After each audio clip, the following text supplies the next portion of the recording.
అందరికీ నమస్కారం. ఆకలేసినా అడగలేరు, కష్టమనిపించినా చెప్పుకోలేరు అంటూ ఈనాడు పత్రికలో నవంబర్ 13, 2024 వచ్చిన ఒక వార్తని నా దగ్గర ట్యూషన్ చెప్పించుకోవడానికి వచ్చే ఒక విద్యార్థి, దివ్యాంగ విద్యార్థి ధోని ఈ పత్రికని, ఈ వార్తని వాట్సాప్ వేదికగా స్టేటస్ పెట్టాడు. ఆ స్టేటస్ని చూసి చలించిన మేము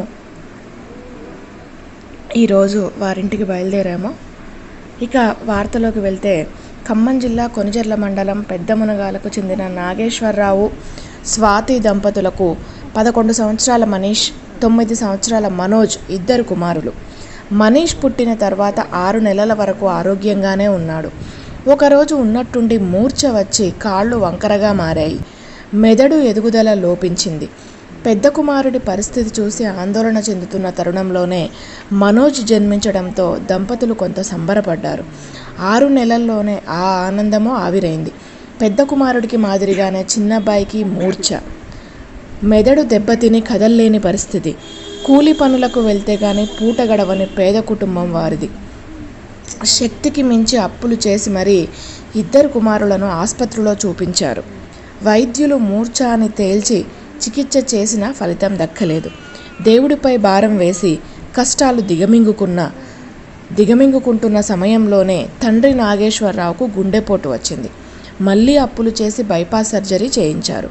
అప్పటి నుంచి ఆ కుటుంబం మరింత దయనీయంగా మారింది. వారి పరిస్థితి, కూలి పనులకు వెళ్లేందుకు కుటుంబ పెద్దకు ఆరోగ్యం సహకరించకపోగా స్వాతి కూలి పనులకు వెళ్తూ కుటుంబాన్ని పోషిస్తున్నారు.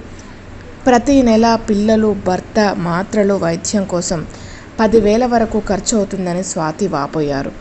మనీష్కు పింఛన్ వస్తున్నా చిన్న కుమారుడికి మంజూరవ్వలేదు. ఉత్సాహంగా బడికి వెళ్లాల్సిన ఆ బాలలు శరీరం సహకరించక మంచానికే పరిమితమయ్యారు.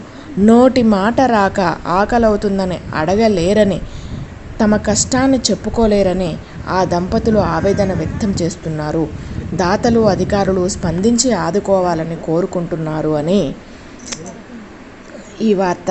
ఈ వార్తని చూసి మేము హుటాహుటిన బయలుదేరి 2014 నవంబర్ 14వ తేదీన బాలల దినోత్సవం సందర్భంగా మేము ఈ బాలలకి సహాయం చేయాలని తలచి మునగాల గ్రామానికి వచ్చామండి.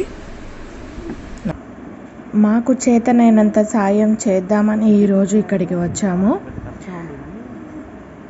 నెలకు సరిపడా బియ్యం, నిత్యావసరాలను ఈ కుటుంబానికి మా వంతుగా అందిస్తున్నాము.